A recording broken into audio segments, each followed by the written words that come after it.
Programme করেছিলেন। আপনি এগুলো খেয়াল রাখবেন।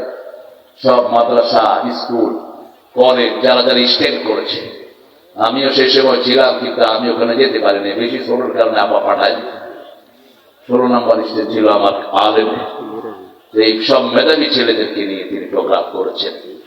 আর জিয়াউর রহমান তার বিবিকে রেখে গেছেন। আল্লামা সাঈদীর মৃত্যুতে সবচেয়ে বেশি কেঁদেছেন কোন মহিলা? এই খালেদা জিয়া।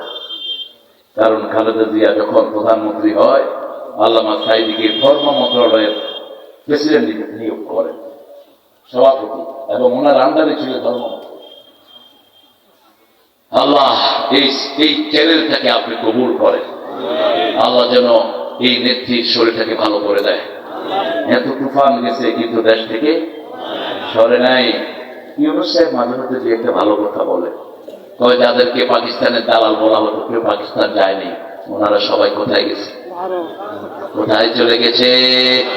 আল্লামা সাঈদী বলেছিলেন, আমরা হলাম মৌলবাদী, তোমরা আগাবাদী।